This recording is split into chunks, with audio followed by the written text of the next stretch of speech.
Hi folks, thanks for dropping in. This topic is one of those topics that continuously comes around and can be used to beat you on the head. The title of this is, did Yeshua, the Lord Jesus, keep all the commandments? He was sinless. Marty, do you keep all the commandments? Yes and no.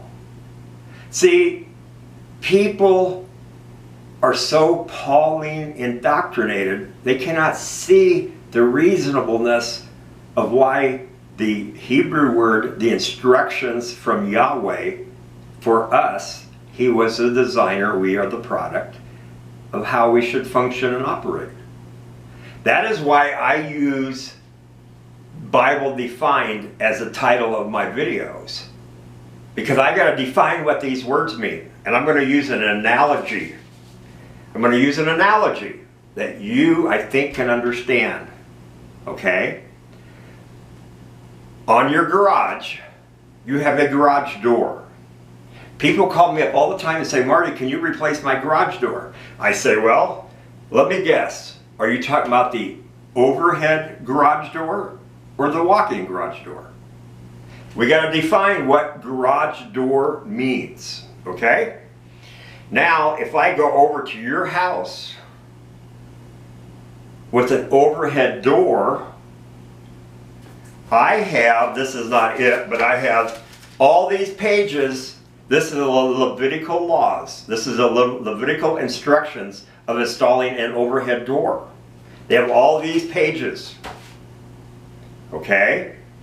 So what we do is I sit down with you and I say, you put the overhead door in. Oh, Marty, we can't do it. I just can't do it.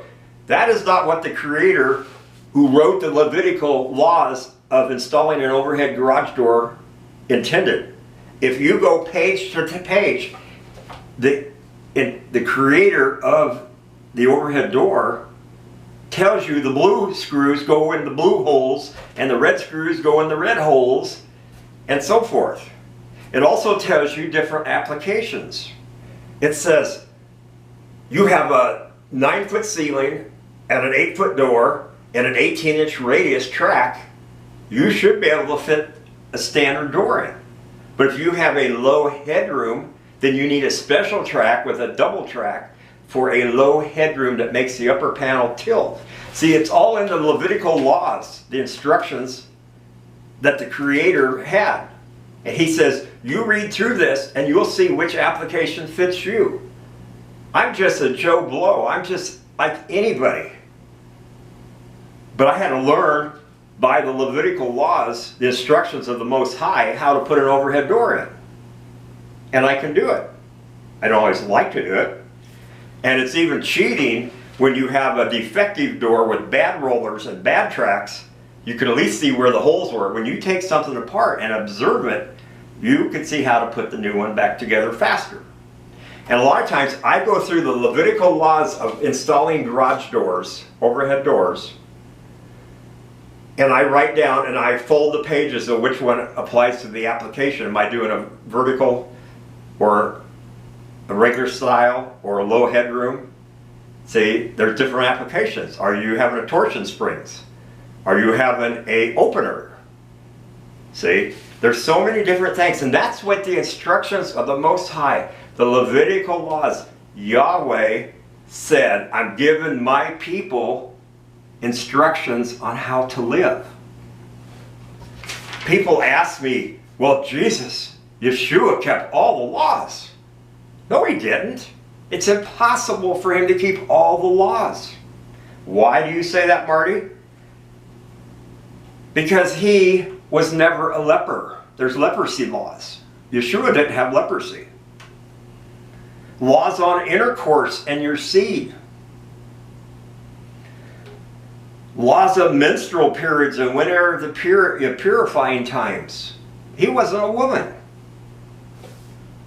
He didn't apply to the owner of the fields and the laws of the food that applied to being kept in the corners along the roadway so the sojourners and the poor could glean from them.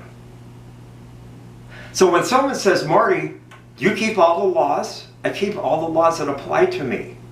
I go through it every so often and check to see which laws apply to me. Why would my Creator, who created the overhead door, give me this instruction book and I tell him I can't do it? It's an attitude problem. It's an attitude problem. And people go, oh, Marty, I bet you sin. You have to sin. Oh, you're right. I put a blue screw into a red hole. But that wasn't a sin unto death. Father, please, I repent of that. I'm pulling that screw back out and I'm correcting my mistake. I went and repented and made it right. I pulled the screw out and put it in the correct place. You see the analogy of this? You see the reasonableness of our Heavenly Father's commandments or instructions. Was Yeshua a good dad? Did he discipline his kids properly? See, there's so many Levitical laws. There's so many different applications that your garage, if you have a 10-foot wide door and an 8-foot wide opening, a 10-foot opening and an 8-foot wide thing and a proper headroom, this particular page such and such law applies to you. You can't put a 16-foot door in a 10-foot opening. This tells me how to put a 16-foot door into a 16-foot opening, but I cannot make it work. Buying and selling slaves. Did Yeshua have slaves? Did he have servants? No. Did he obey all the laws concerning before and after wartime? There's a whole bunch of those. If he were just married, you don't have to go to war. If he just had a kid, you wait a year or whatever it is. Yahweh covered up. The commandments is completely covered. All the different situations. Oh, Yeshua, everybody says he was our high priest, but he was a prophet. Acts, Peter makes that clear. He is the prophet of Deuteronomy 18. He's the prophet. Nowhere in Scripture does it talk about him going into the temple and performing the duties of a high priest, because that's a whole nother set of laws. That is a law when it comes to a very expensive garage door with very expensive windows. They have a whole new set of laws. It's not a cheap one that you get from a box store.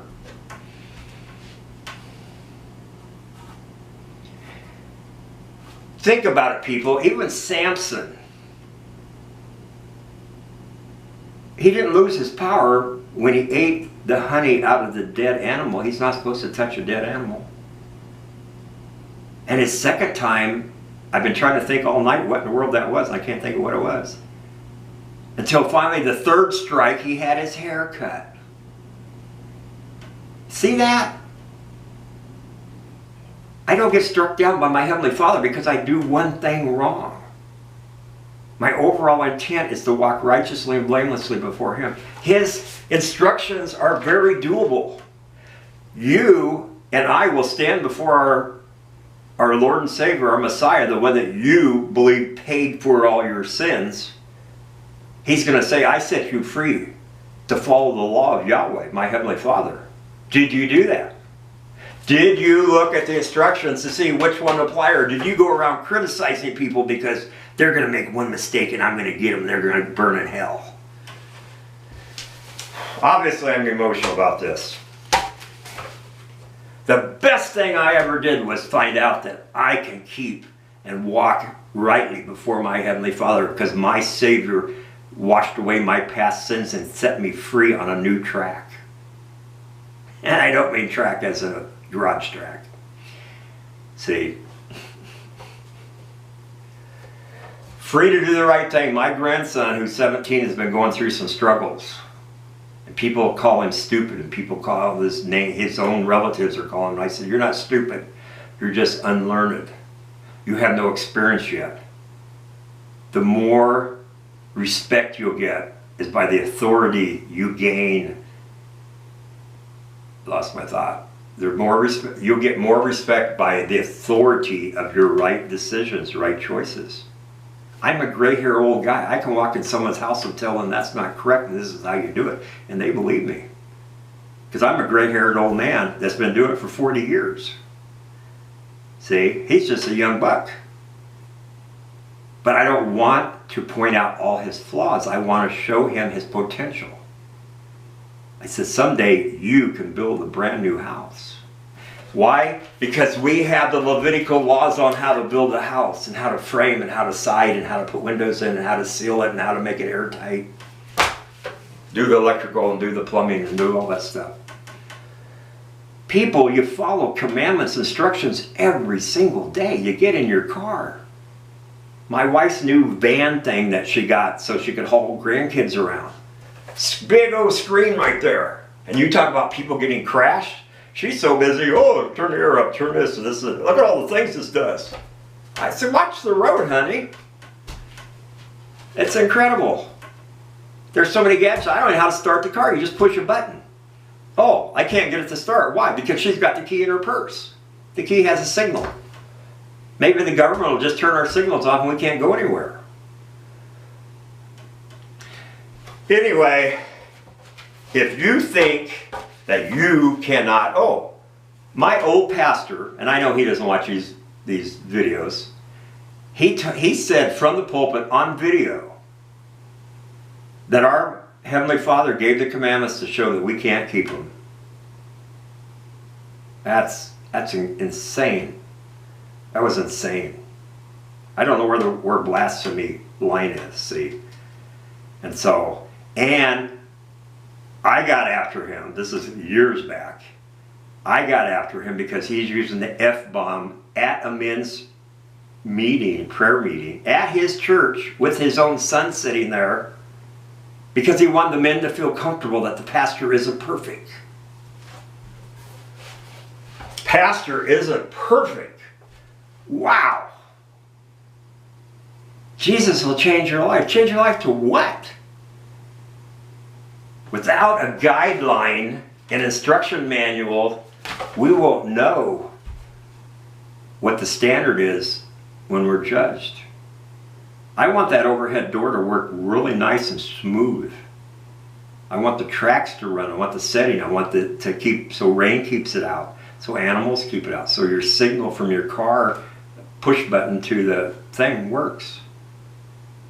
I want insulated doors because they're stronger, by the way, if someone hits it with a basketball. Always buy an insulated door, overhead door. And windows are optional, but if you do, have them up high so people can't see your little treasure inside. Why did they even have garages? It's because vehicles got so expensive. That is one of the biggest things in houses now is how many garages do you have to put your gold and your little car in. It's incredible. Father Yahweh, wow, you are so awesome. You created us. You gave us instructions. You said, I'll let you guys pick them out. You figure out which one of the instructions apply to you that helps you in your life, helps you to live right, helps you to share with other people. I'm so grateful for the Torah, the laws, the commandments. Thank you, thank you, thank you. In Yeshua's name, amen. Whoops. Sorry.